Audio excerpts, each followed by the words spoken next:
¿Cómo están? Bienvenidos a Impacto Económico. Les saluda Edson Sánchez. Vamos de inmediato a repasar titulares de esta jornada. La Organización de las Naciones Unidas para la Alimentación y la Agricultura, la FAO, alerta que la pandemia de la COVID-19 podría aumentar el hambre y la pobreza en América Latina y el Caribe. En contexto, vamos a revisar un estudio del Centro Estratégico Latinoamericano de Geopolítica sobre el desempeño del actual sistema económico en medio de la pandemia del coronavirus. Este centro propone interesantes propuestas de reordenamiento global.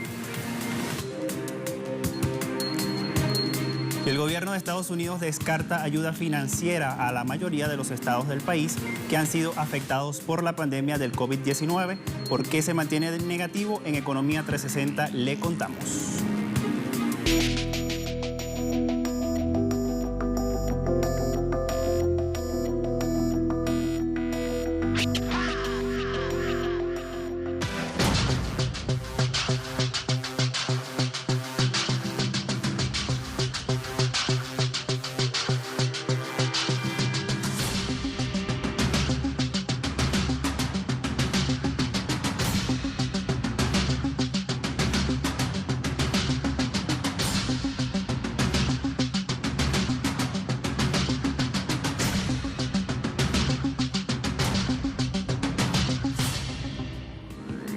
Entramos de inmediato en materia. La Organización de Naciones Unidas para la Alimentación y la Agricultura, estamos hablando de la FAO, advirtió que la COVID-19 incrementará el hambre y la pobreza en Latinoamérica y también en el Caribe.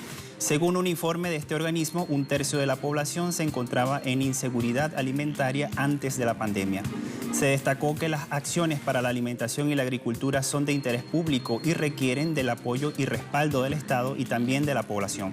En este sentido, la FAO identificó riesgos en la oferta y la demanda, como la disminución de la capacidad adquisitiva y las limitaciones para acceder a los insumos, así como la reducción de la mano de obra debido a las medidas de confinamiento y prevención.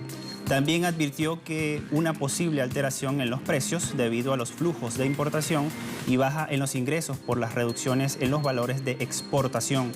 Igualmente, la comunidad de estados latinoamericanos y caribeños destacó que las medidas adoptadas para mitigar el virus, como son las cuarentenas, han impactado en la producción de los sistemas alimentarios.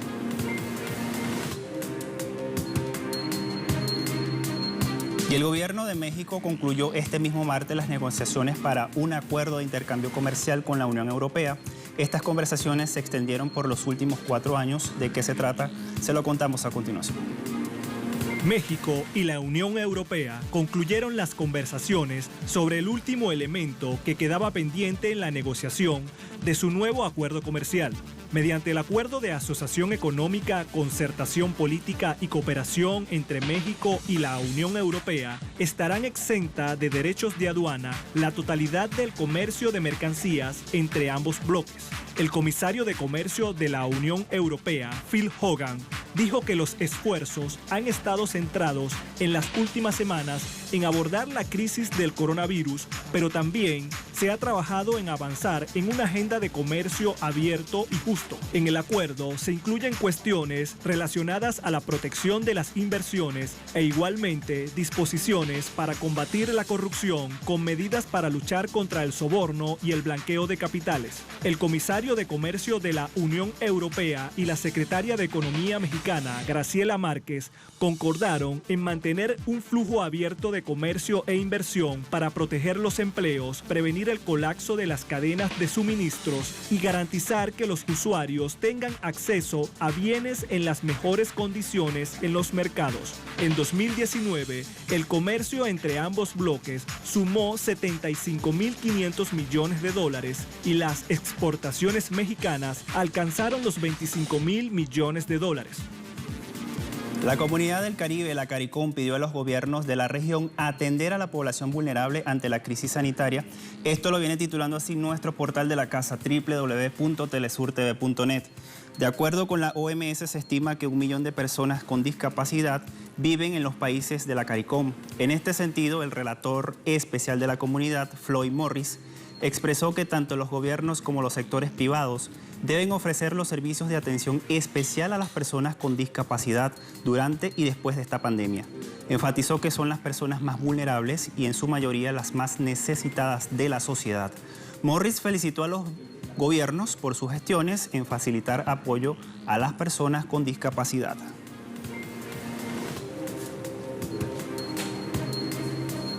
Y los congresistas colombianos integrantes de la bancada de la oposición presentaron este mismo martes una propuesta para garantizar mínimas condiciones de vida para la gente en medio de la emergencia provocada por la pandemia del COVID-19. La propuesta contempla una ayuda denominada Mínimo para la Vida, que estaría dirigido a todas las familias y personas que presenten vulnerabilidades socioeconómicas, laborales y también de ingresos. Según los legisladores, el mínimo tomará como base el salario mínimo mensual legal vigente de 877.212 pesos colombianos, que equivalen a $220, más un incremento marginal de acuerdo con la cantidad de personas que conforman el hogar, las variables de vulnerabilidad y un enfoque étnico y también de género. Asimismo, los congresistas detallaron que la base inicial con la cual se puede financiar esta ayuda puede provenir de la unificación de todos los programas asistenciales que vienen funcionando. Los legisladores agregaron que este ingreso vital será reconocido y efectuado por el Gobierno Nacional de manera mensual y durante el tiempo que dure la declaratoria de emergencia sanitaria e incluso 3 meses después. El gobierno de Argentina reanudará esta misma semana el diálogo con los acreedores para concretar el canje de la deuda externa. El ministro de Economía, Martín Guzmán, admitió que existen tensiones en las negociaciones, ya que cada parte defiende sus intereses. Aseguró que buscarán darle condiciones al país para que la propuesta se pueda mantener en el tiempo una vez terminada la pandemia del coronavirus. El ministro señaló que los acreedores plantean que el país debiera tener un mayor ajuste, pero a su juicio esto no es sostenible. Recordó que en los últimos 4 años el gasto público primario se contrajo en 5.6% del Producto Interno Bruto y terminó en una caída de la demanda. Y a esto se le suma la situación del coronavirus. El gobierno fijó el 8 de mayo como plazo para el cierre de la oferta, pero podría extenderse algunos días de existir la posibilidad de acordar con los bonistas.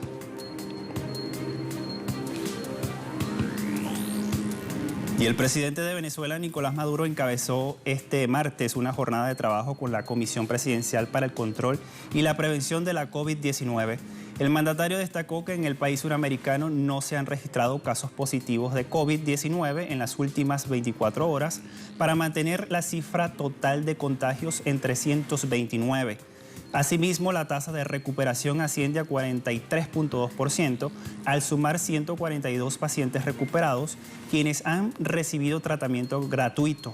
Asimismo, de 177 casos activos, 89 se encuentran en hospitales, 64 en centros de diagnóstico integral, 24 en las clínicas privadas, mientras que los fallecidos se mantienen en 10.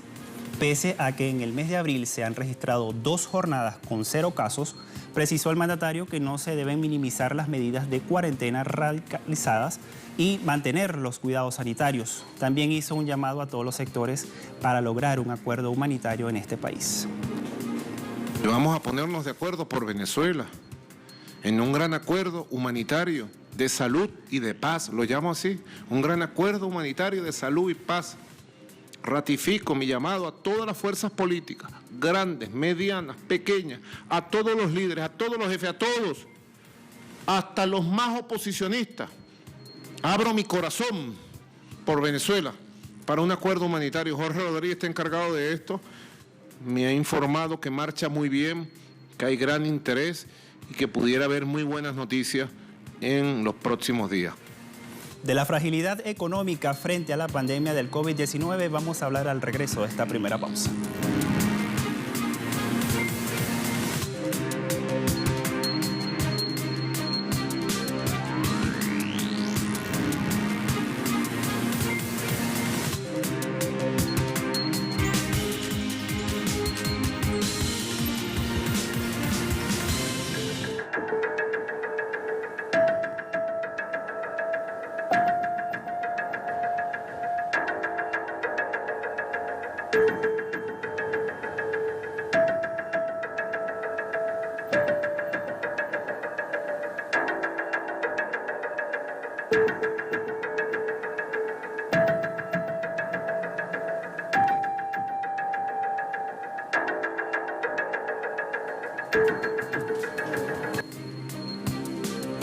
El investigador del Centro Estratégico Latinoamericano de Geopolítica, Pablo Warren, afirma que la pandemia del coronavirus ha dejado al descubierto las fragilidades de los sistemas de salud. También ha revelado que las vulnerabilidades y miserias de la economía global. A continuación vamos a ver cómo es el panorama sobre el desenvolvimiento de los mercados financieros y la situación que atraviesa América Latina y algunas recomendaciones que el investigador hace al respecto. De acuerdo al CELAC, el capitalismo globalizado no ha sido capaz de asimilar la retracción de la actividad económica que suponen las medidas de prevención y contención del COVID-19 y a través de los mercados financieros ha profundizado el colapso. El desplome de la bolsa de valores estadounidense se contagió a nivel internacional y tuvo como resultado la salida de capitales de empresas y de países. A nivel empresarial, esta dinámica genera cierres y despidos y se refleja en devaluaciones que erosionan el poder adquisitivo de la población y retraen aún más la actividad económica. Warren recuerda que el propio Fondo Monetario Internacional alertaba el sobreendeudamiento de empresas y países pobres y emergentes desde la salida de la crisis de 2008. Asimismo, critica el actual sistema económico porque mientras diversas industrias permanecen en cuarentena, sin actividades, las empresas financieras que califican las deudas de empresas y países continúan en actividad y amenazan con recalificaciones de riesgo. Por otra parte, frente a la actual pandemia, no todos los países poseen la misma capacidad para enfrentar la crisis. Por ejemplo, la inversión en salud en América Latina es de $949 per cápita, 4 veces menos que el promedio de los países OCDE. Además, la pobreza asciende a 30,8% y la informalidad laboral es 53% en la región. Este último elemento pone en riesgo la capacidad de reacción de los estados latinoamericanos porque dificulta la aplicación de planes económicos y sociales. Otro percance tiene que ver con los recursos y la magnitud de la inversión que puede desplegar cada país. Según Warren, las monedas latinoamericanas no cuentan con el mismo privilegio que posee el euro y el dólar. En su estudio, Pablo Warren también plantea cómo debería ser el nuevo orden económico global después de que la humanidad supere esta pandemia del coronavirus. Los detalles a continuación. En su estudio, Pablo Warren plantea que debería estructurarse un nuevo orden económico global después que el mundo supere esta crisis que ha provocado la pandemia del coronavirus. En ese contexto, señala que algunos aportes en esa dirección se vienen esbozando hace tiempo y cobran fuerza en la actualidad. Entre los planteamientos que destaca el investigador están el redireccionamiento de la liquidez financiera a inversiones asociadas a la salud pública y a la transición verde hacia energías renovables y tecnologías limpias. Asimismo, sugiere la reestatización de derechos básicos privatizados como la salud. También recomienda reducir la desigualdad mediante impuestos a los grandes patrimonios, a la polución como el impuesto a la huella de carbono y a las transacciones financieras.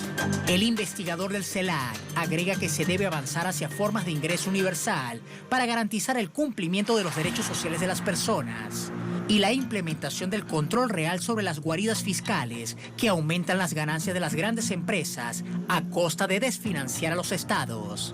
Warren hace una reflexión sobre la crisis financiera de 2008, indicando que la misma se superó con inyección de dinero de los bancos centrales, de las grandes potencias a sus empresas y sistema financiero, y con una política sostenida de bajas tasas de interés. Pero el investigador destaca algo importante, y es que no se revirtió la mercantilización de los derechos sociales, la degradación ambiental prosiguió y la desigualdad aumentó. Por lo tanto, asegura que la misma receta aplicada en 2008 no servirá en la actualidad.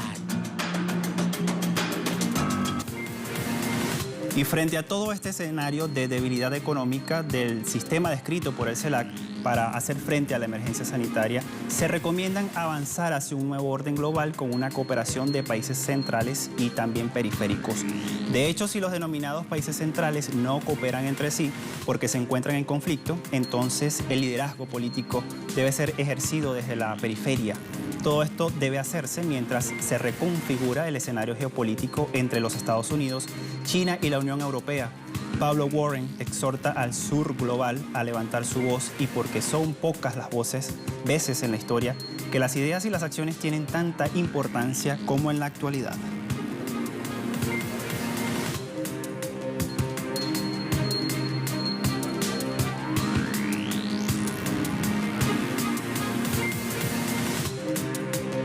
Hacemos una segunda pausa. Al regreso hablamos de los Estados Unidos y la ayuda condicionada.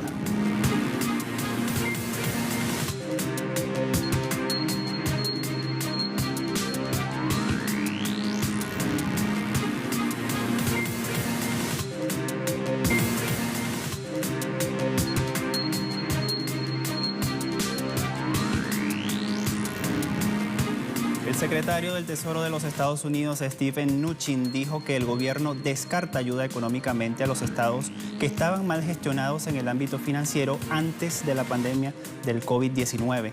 Mnuchin señaló que en cualquier caso habría que obtener un amplio consenso entre los republicanos y la oposición demócrata para otorgar ayudas a los estados.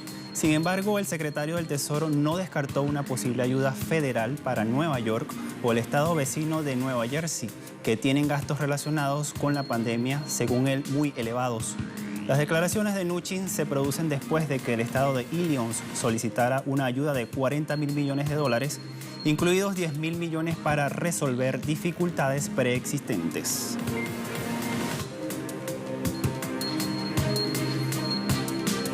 Y varias compañías aéreas están atravesando un turbulento panorama por la propagación del COVID-19 y ahora están en la búsqueda de alternativas para sortear el impacto económico desatado por los cierres de las terminales y el temor a que esta situación empeore en los próximos días. Múltiples despidos, suspensión de vuelos y el cierre de aeropuertos es el panorama que se mantiene en la industria aérea en medio de una turbulencia que todavía parece no tener fin. Las consecuencias llegaron este martes a la aerolínea escandinava, que comenzó a recortar su plantilla en hasta 5.000 empleos, lo que representa alrededor del 40% de su fuerza laboral. La directiva general de la aerolínea explicó que se vio obligada a tomar esta decisión ante la baja demanda de viajes y reconoció que ahora la empresa se prepara para lo que pueden ser años de recuperación. La tormenta también salpicó a la irlandesa Icelandair Air, que aplicó la misma medida, y 2.000 de sus empleados ya no formarán parte de la compañía. En medio del impacto de la pandemia, la aerolínea irlandesa dijo que la compañía ya se estaba preparando para un periodo extendido de operaciones mínimas. Por su parte, la aerolínea bandera de Reino Unido, British Airways, advirtió que podría despedir a 12.000 empleados de una plantilla de poco más de 40.000 trabajadores debido a la crisis provocada por la COVID-19. En un comunicado, detalló que la medida obedece a la necesidad de implementar un esquema de reestructuración y recortes hasta que las reservas de vuelos regresen a los mismos niveles de 2019. Agregó que hubo resultados negativos en las últimas semanas, ya que las perspectivas de la industria de la aviación empeoraron tras la suspensión de vuelos y el cierre de aeropuertos por parte de la mayoría de los países del mundo. En Kenia, el precio del oxígeno médico, muy necesario para aquellos pacientes que tienen coronavirus, el COVID-19, es más costoso que en Europa. Los detalles a continuación. El precio de un litro de oxígeno medicinal en Kenia es hasta 13 veces más caro que en Estados Unidos. Tal situación es preocupante en los hospitales del país, donde se tratan a los pacientes con coronavirus COVID-19, que hasta la fecha asciende a 363 casos. Sin embargo, Ewa Tele, una fábrica que produce y posteriormente suministra oxígeno a los centros de salud, aumentó su producción, por lo que el precio ha bajado un 50%, alrededor de 50 centavos de dólar por litro, pero aún así es al menos 5 veces más de lo que le cuesta a Europa. Así que somos pobres, pero pagamos 13 veces más por un litro de oxígeno que nuestros homólogos ricos en el norte. Por lo que la diferencia de precios es una cosa que me preocupa, porque si los casos aumentan, por ejemplo, para COVID-19, entonces los hospitales no podrán ni siquiera pagarlo. Los expertos atribuyen la escasez de oxígeno a los obstáculos de la política, así como a la falta de conocimientos técnicos para permitir que el oxígeno esté disponible a precios asequibles. Bangladesh, la segunda industria de la confección más grande después de China, reinició su producción esta semana siguiendo los protocolos sanitarios luego de más de un mes de estar cerrados. La presidenta de la Asociación de Fabricantes y Exportadores de Ropa de este país surasiático, Rubana Huk, dijo que el sector ha perdido más de 3.000 billones de dólares por los encargos suspendidos por la pandemia de la COVID-19. Indicó que un aproximado de 600 fábricas han iniciado su producción esta semana y esperan que al menos otras 856 inicien lo antes posible. La industria textil de Bangladesh genera un aproximado de 35.000 millones de dólares anuales por exportaciones a los Estados Unidos y también a Europa, y posee una nómina de unos 4 millones de trabajadores, en su mayoría mujeres de zonas rurales. Luego de reabrir las fábricas, la Organización Internacional del Trabajo instó a la prevención y controles sanitarios en los lugares de trabajo. Este país surasiático, con 160 millones de personas, posee hasta la fecha un total de 6.462 contagios, 155 fallecidos y solo 139 personas recuperadas. Y en el Líbano la situación se torna compleja tras las protestas por la crisis financiera y económica desatada por la pandemia del coronavirus y que ha causado la rápida devaluación de la moneda nacional. Las protestas se acentuaron en todo el país luego de la reducción de las horas del toque de queda que rige para evitar la propagación del coronavirus y permitiendo que algunos negocios reanudaran sus actividades. Varias sucursales bancarias resultaron afectadas en medio de los incidentes entre manifestantes y soldados que tuvieron lugar en la ciudad de Trípoli, esto queda al norte del Líbano. Por esta razón, la Asociación Bancaria del país decidió cerrar todas las entidades financieras en la capital hasta que se pueda restablecer la seguridad en la urbe. También hay reportes de un fallecido y decenas de heridos luego de que las tropas dispararan balas de goma y emplearan gas lacrimógeno para dispersar a los manifestantes. Hasta el momento se han reportado 710 casos positivos de COVID y 24 muertes en el Líbano.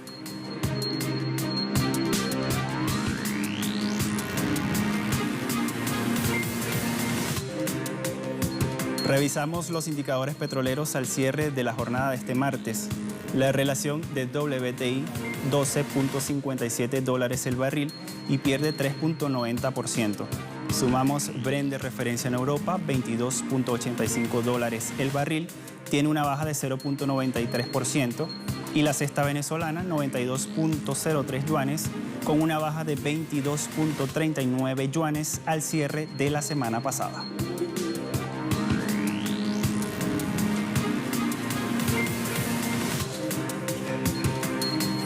Así llegamos al final de esta emisión de Impacto Económico. La invitación para que siga todas nuestras redes sociales. A todos muchas gracias. Siga en sintonía de Telesur.